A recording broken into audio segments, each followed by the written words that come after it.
espontánea, que es un pilar fundamental en el periodo de destete. Los métodos de prueba de ventilación espontánea, la duración, criterios de fracaso y los protocolos que hemos realizado acá en el hospital, en la UCI. Como concepto general, el destete o weaning, que también se le denomina, es un proceso a través del cual se le transfiere gradualmente el trabajo respiratorio desde el ventilador mecánico, ¿no es cierto?, hacia el paciente.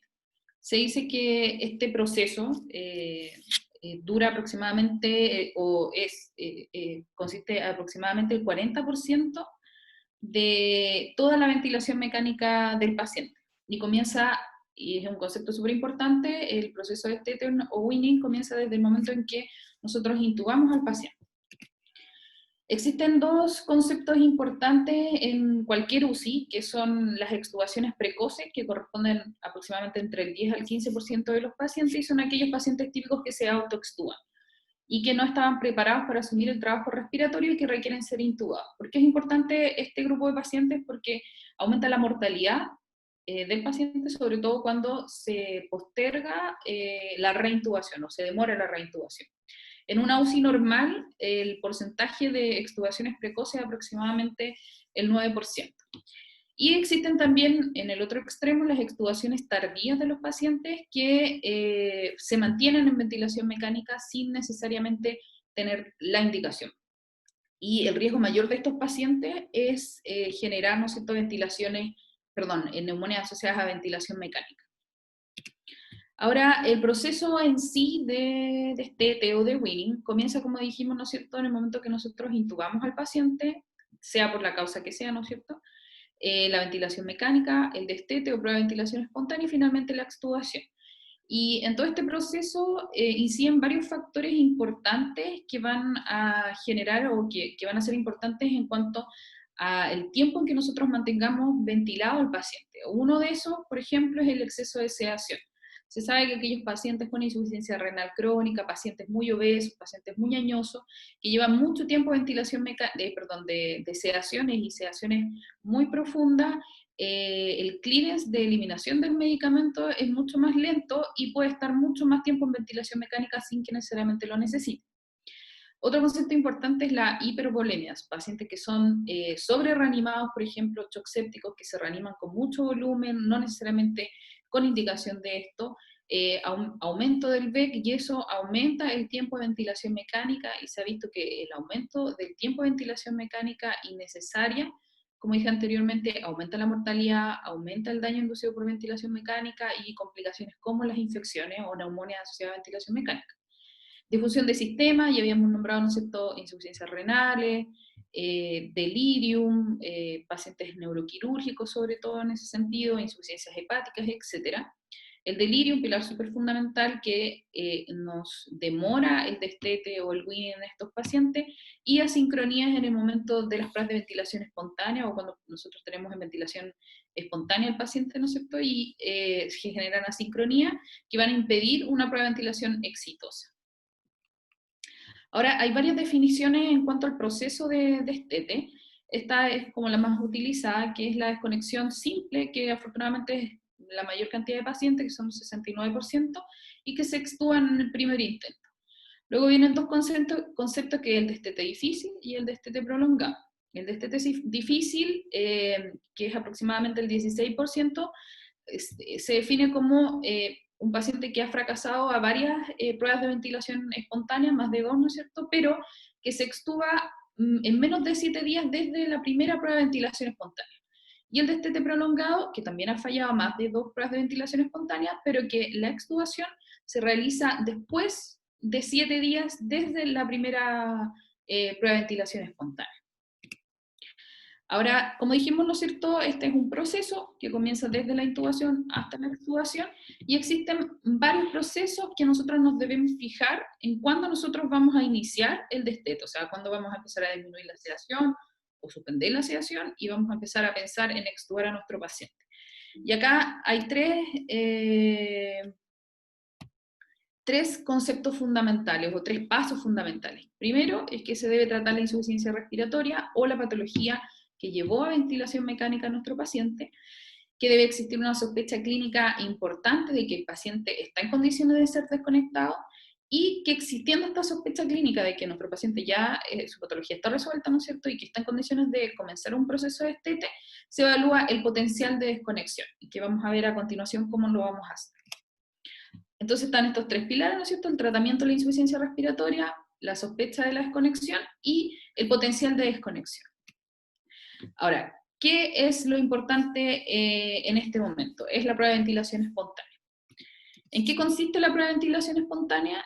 Simula las condiciones del paciente cuando éste va a estar sin el tubo endotraqueal, o sea, sin la ventilación mecánica, y permite estimar si es capaz de tolerar los cambios inducidos a nosotros quitarle la presión positiva, o sea, quitarle el PIB, desconectarlo completamente. ¿Por qué es importante hacer una prueba de ventilación espontánea? Porque en diferentes trabajos se ha demostrado que si bien nosotros podemos extubar a un paciente sin una PVE, el fracaso, o sea, el número de reintubaciones sin hacer una prueba de ventilación espontánea es muy alto, aproximadamente el 37%.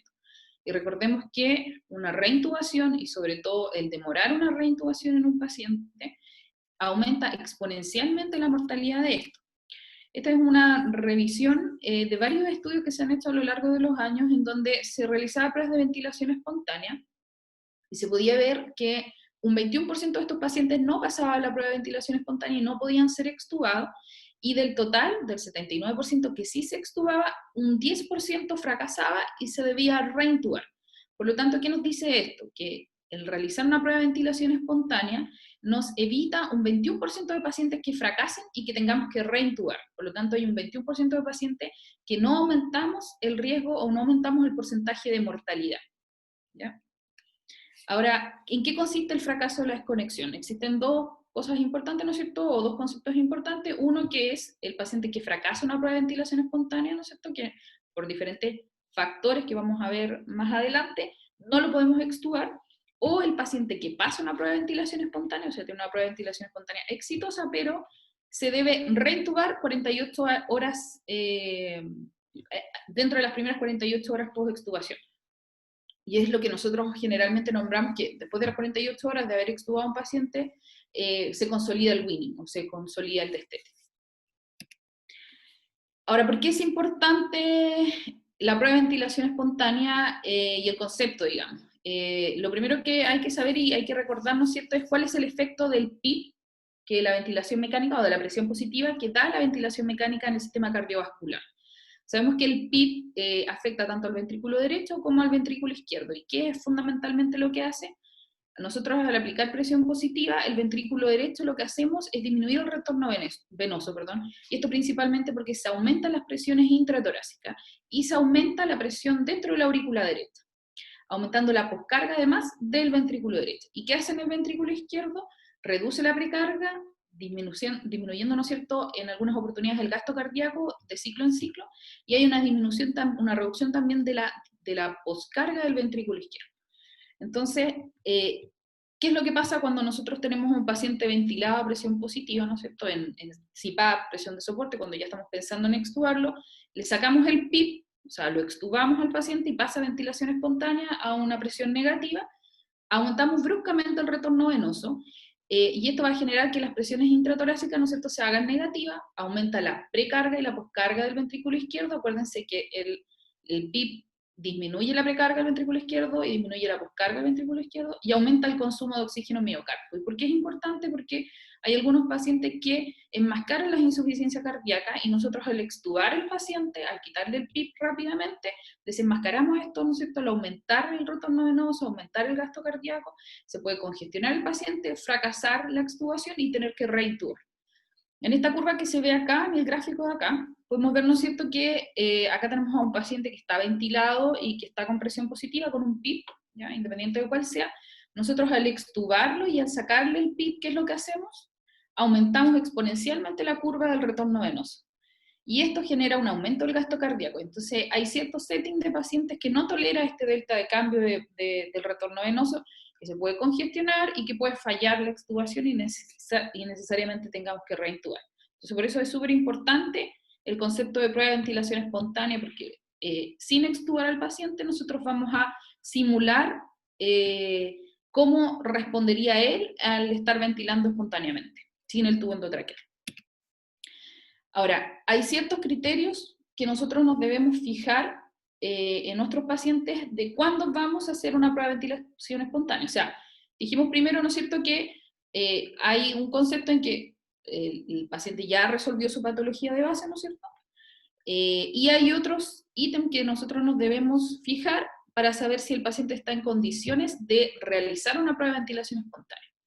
Y esos se dividen en varios ítems que son el soporte respiratorio, o sea, un paciente que tenga una PAFI mayor a 200, que estemos utilizando un PIB entre 5 y 7, con una FiO2 ojalá menor al 0,5%, perdón, al 50%, saturando mayor al 92%, con un volumen minuto menor a 200 ml por kilo minuto, o menor a 12 ml, con una estabilidad hemodinámica, o sea, buena perfusión, buena macrohemodinamia. No necesariamente el paciente tiene que estar sin requerimiento de drogas vasoactivas, ¿ya? Y un concepto súper importante es conciencia adecuada, o sea, el paciente despierta la voz, aprieta la mano, saca la lengua y sigue con la mirada. Y tos efectiva, con un PIN mayor a 20 y que tenga una tos efectiva al movilizar el tubo endotraqueal.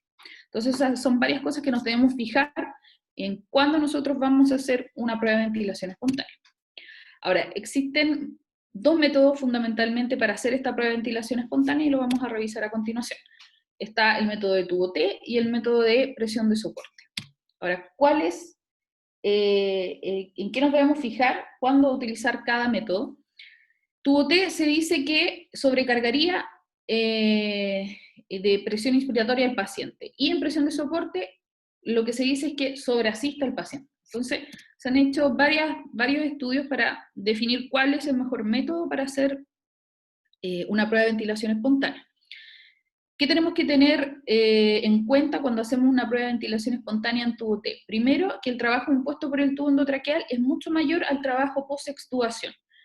Y la PVE, por lo tanto, en tubo T puede exponer a una carga excesiva de trabajo al paciente sin necesariamente ser el trabajo que va a tener post-extubación. Y esto es súper fundamental porque algunas causas de falla de prueba de ventilación espontánea en pacientes en tubo T principalmente son, por ejemplo, lúmenes pequeños del tubo, 7,5 o menos, acodamiento del tubo endotraqueal, o por ejemplo que existan muchas secreciones dentro del tubo endotraqueal. Entonces todos esos factores podrían influir a que falle la prueba de ventilación espontánea, sin necesariamente que el paciente no esté en condiciones de ser extubado. ¿Y qué pasa con la prueba de ventilación espontánea en presión de soporte? La carga inspiratoria excesivamente reducida por la presión de soporte, porque como recuerdan ustedes, le vamos a estar dando o un PIP o le vamos a estar dando una presión de soporte. Se dice, ¿no es cierto?, que el paciente estaría sobreasistido. Por lo tanto, al hacer una prueba de ventilación espontánea en presión de soporte y posteriormente al extubarlo, no necesariamente lo que se dice, ¿no es cierto?, es que estaría en las condiciones de un paciente que estuviese desconectado.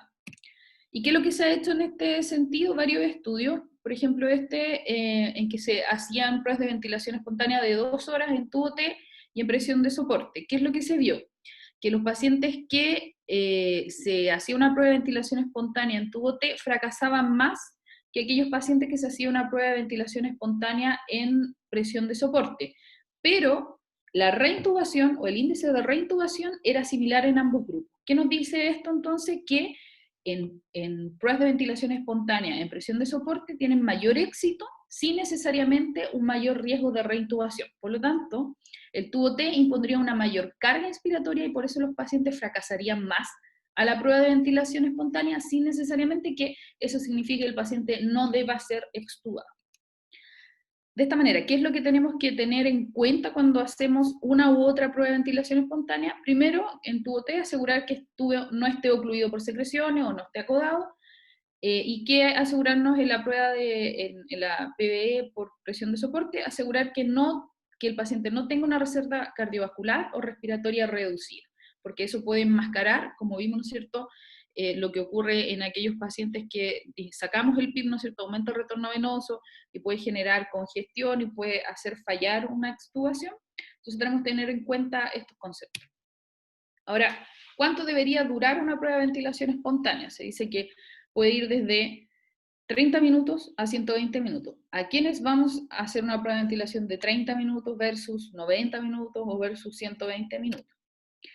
En tubo T se han hecho algunos estudios entre aquellos pacientes que se hacía una prueba de ventilación en tubo T de 30 minutos versus 120 minutos, y lo que se podía observar es que el fracaso en aquellos pacientes que estaban más horas, o sea, 2 horas versus 30 minutos, fracasaban más, pero el índice de reintubación era bastante similar en ambos grupos, con poco tiempo y mucho tiempo. En prueba de ventilación espontánea en presión de soporte, algo similar, el fracaso era mayor a aquellos pacientes que eran expuestos a más tiempo de prueba de ventilación espontánea, pero la reintubación era menor. Ahora, ¿qué es lo que se podía analizar de esto? Que aquellos pacientes que fracasaban más a la prueba de ventilación espontánea, ya sea en tubo T o en presión de soporte, eran aquellos pacientes que tenían patologías crónicas importantes, principalmente EPOC, insuficiencia cardíaca e insuficiencia respiratoria. Entonces, pueden existir diferencias en el desenlace de una prueba de entre 30 y 120 minutos, pero es según la patología. Entonces, ¿cuáles son estas patologías? Como dijimos anteriormente, EPOC, cardiopatas coronarios y comorbilidades complejas, como insuficiencias renales, pacientes muy deliriosos o pacientes neurológicos importantes. Ahora, dijimos, ¿no es cierto?, que teníamos los criterios para realizar una PVE, después de que nosotros hacemos una prueba de ventilación espontánea, ya sea de 30 minutos, 90 minutos, 120 minutos en tubo T o en presión de soporte, existen algunos criterios que nosotros nos debemos fijar después de hacer una prueba de ventilación mecánica para saber si podemos o no podemos extubar al paciente. Y aquí existen varios puntos, ¿no es cierto?, que nos debemos fijar. Primero, que tenga un trabajo ventilatorio adecuado, con una frecuencia respiratoria menor a 35 minutos, con una oxigenación adecuada, saturando más de 92%, con una FIO2 menor al 50%, estabilidad de la macrohemodinamia, principalmente bien perfundido, con frecuencias cardíacas menores a 140 y sistóricas menores a 180, sin uso de musculatura accesoria, sobre todo supraclavicular y abdominal, sin signología de hiperadrenergia, sudoración, taquicardia, agitación, etc., y un volumen minuto menor a 200 ml por kilo minuto. Ahora, ¿quiénes son aquellos que fracasan y qué nos debemos fijar después de realizar una prueba de ventilación espontánea en aquellos pacientes que no van a poder ser extubados, ¿no es cierto? Algo similar a lo que nos debemos fijar en pacientes que sí deberían ser extubados. Frecuencias respiratorias mayores a 35 minutos, que sature menor a 90, con una FIO2 mayor al 50%, aumento del trabajo respiratorio, disminución de la frecuencia cardíaca más del 20% con respecto al basal, agitación, diaforesis, ansiedad, etc., uso de musculatura accesoria. Ahora, ¿qué es lo que hacemos nosotros en el hospital? Teníamos un protocolo antiguo, pero este lo modificamos básicamente en los pacientes con coronavirus. Acá sale considerar winning mínimo 72 horas, pero esto básicamente en aquellos pacientes con neumonías por COVID, que se había observado, ¿no es cierto?, que ventilaciones mecánicas menores a 72 horas tenían riesgo de reintubación y tenían un peor pronóstico, por lo tanto nos poníamos un límite en el COVID, pero en otras patologías no hay límite de horas, digamos, sino cuando el paciente ya está preparado se extuba. ¿Y qué es lo que nos fijamos? Primero, similar a lo que ya hemos hablado, ¿no es cierto?, una PAFI mayor a 200 con una PSO2 menor a 50, drive ventilatorio normal, o sea, menor a 12 litros, balances hídricos negativos documentados, y esto es básicamente a los factores, ¿no es cierto?, que hablábamos al comienzo de que van a aumentar el tiempo de ventilación mecánica por la sobrereanimación, que no hubiese ninguna otra complicación como derrame pleural o neumotórax, ¿no es cierto?, que nos van a hacer fracasar la prueba de ventilación espontánea. Nivel de conciencia adecuado, despierta con la voz, aprieta la mano, saca la lengua y sigue con la mirada, que son fáciles de realizar al lado del paciente. Una vez tuviésemos todos estos ítems, ¿no es cierto?, positivos, o sea, ya estaba en condiciones el paciente de comenzar una prueba de ventilación espontánea, se avisaba al equipo, tanto equipo de enfermería, de kinesiología y TENS, para decir que el paciente primero se debe suspender la alimentación enteral, bajo la eventualidad, ¿no es cierto?, que se pudiese extubar, evitar los baños, los exámenes como ecografía, fibrobronco, etcétera, endoscopia digestiva, o terapia de reemplazo renal antes, durante y después de una prueba de ventilación espontánea. Cuando ya todas estas cosas ya estaban analizadas, se realizaba una prueba de ventilación que nosotros elegimos en presión de soporte, no hacemos pruebas de ventilación en tubo T, salvo si estuviese en CPAP presión de soporte 0 y 0, que es símil al tubo T, con un PIB de 0 y una presión de soporte de 7, PIB de 0 para desenmascarar a aquellos pacientes que pudiesen tener alguna insuficiencia cardíaca, ¿no es cierto?, y que fallaran a la extubación y que tuviésemos que reintubar por 90 minutos. Hacíamos un control al inicio de signos vitales y algunas cosas, exámenes, digamos, ahí a los 90 minutos, a los 45 y a los 90 minutos. Tomamos gases venosos y arteriales a los 45 minutos y realizamos una PVC a los 45 minutos. ¿Por qué esto? Básicamente porque nos colocamos algunos límites de seguridad para evitar la falla de la extubación y tener que reintubar a los pacientes. Y estos son básicamente un delta de PVC menor a 3 centímetros de agua. Y esto es básicamente por lo que hablamos anteriormente, que el quitarle el PIB a un paciente, y sobre todo que nosotros estábamos haciendo una prueba en 0,7, aumenta el retorno venoso, como dijimos anteriormente, ¿no es cierto? Y podría congestionar a los pacientes, aumenta la presión de la aurícula derecha, aumenta el gasto cardíaco, etcétera, y podría fallar la extubación. Entonces, nos parece considerable un delta de PVC entre el minuto 0 y los 45 minutos mayor a 3. Delta de saturación venosa central mayor a 15 puntos. Esto es porque cuando hay aumento del trabajo respiratorio, hay aumento del consumo de oxígeno, por lo tanto disminuye la saturación venosa central. Entonces, si veíamos una disminución desde los gases previo al inicio de la prueba de ventilación espontánea y a los 45 minutos después de haber iniciado la prueba de ventilación espontánea mayor a 15 puntos, nos hacía pensar de que el consumo de oxígeno estaba aumentado, por lo tanto el trabajo respiratorio también del paciente estaba aumentado. Por lo tanto, el riesgo de falla de extubación y tener que reintubar al paciente era mayor. Saturación de oxígeno mayor a 90, frecuencia respiratoria menor a 30, y parámetros hemodinámicos, que los que nos colocamos nosotros era el CRT, el llene capilar, menor a 3 segundos, y score Mottling 0. Si cumplía todos estos límites de seguridad, consideramos una PV exitosa, ventilación minuto que se mantuviera o menor a 12 litros, ¿no es cierto?, frecuencia respiratoria menor a 30 y estabilidad hemodinámica. Y un nivel de conciencia elevado, con las preguntas que analizábamos anteriormente. Despierta la voz, aprieta las manos, saca la lengua, ciego en la mirada. Y finalmente, si pasaba todo esto, ¿no es cierto?, a los 90 minutos el paciente es extubado.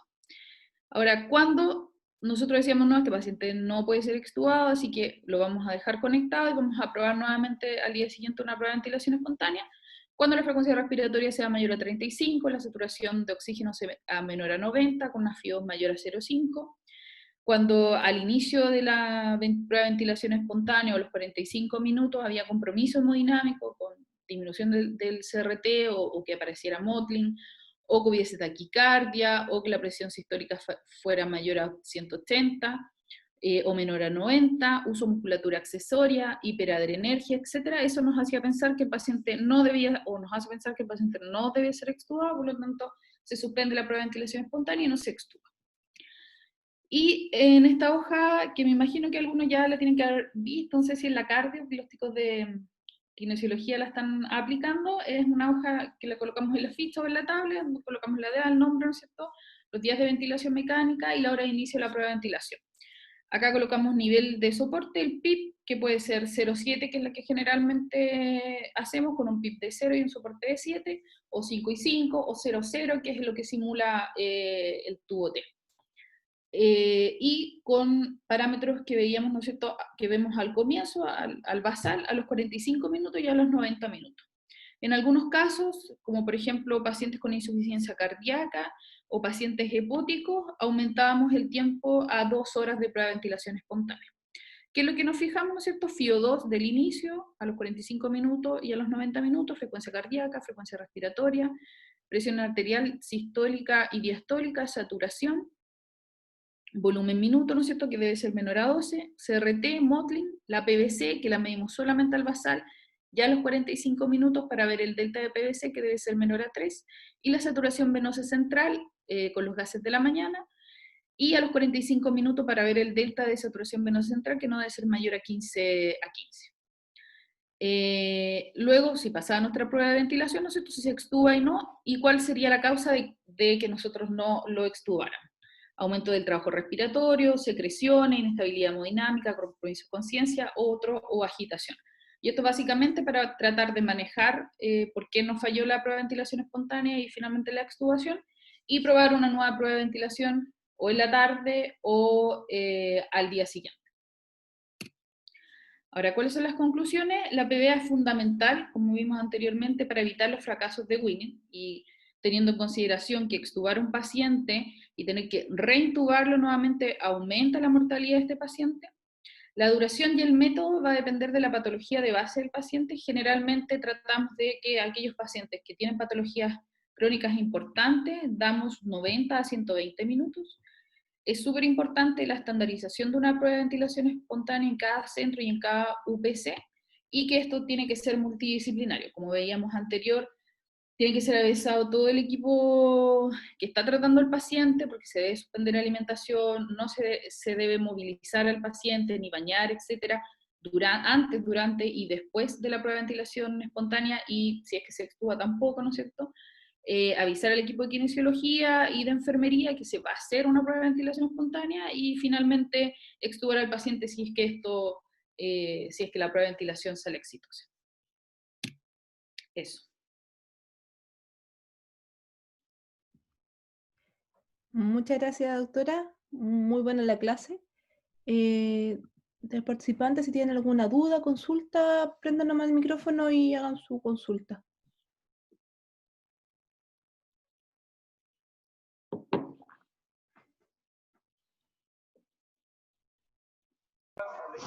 ¿Aló? ¿Me escuchan? Sí, se escucha. Una consulta a la doctora con respecto a después de que se actúa al paciente, ¿cuánto tiempo tiene que pasar para movilizarlo o bañarlo? Generalmente son 2 horas post-extubación. Y lo Ah, ya. mismo de reiniciar la alimentación, entre 2 y 4 horas. Ah, ya.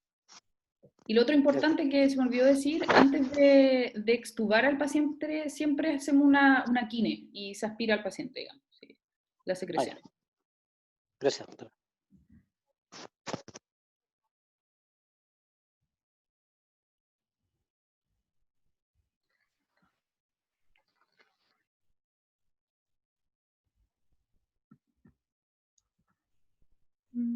No sé si hay más dudas, alguna otra consulta. Hola, yo tengo una consulta. Si la doctora recomienda hacer la prueba de ventilación espontánea en turno de día, turno de noche, turno de noche algo como muy extraordinario.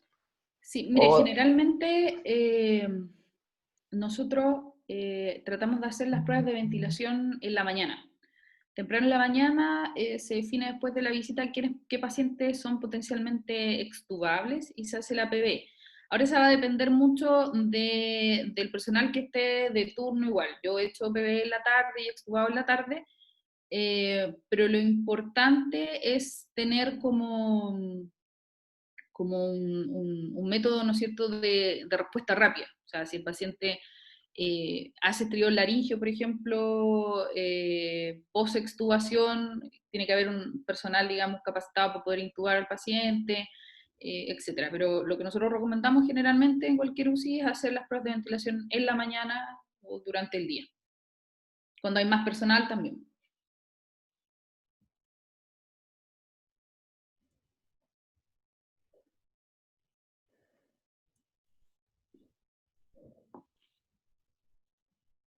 Ya, si no hay más dudas, yo creo que podríamos dar por concluida la clase. Muchas gracias de nuevo, doctora, por la participación y por la buena voluntad de hacer esta clase de un tema tan importante para el personal de UPC. Y eso sería, estaríamos listos hasta la próxima clase que Miguel les va informando la próxima fecha. Súper. Muchas gracias. Gracias, que estén muy bien.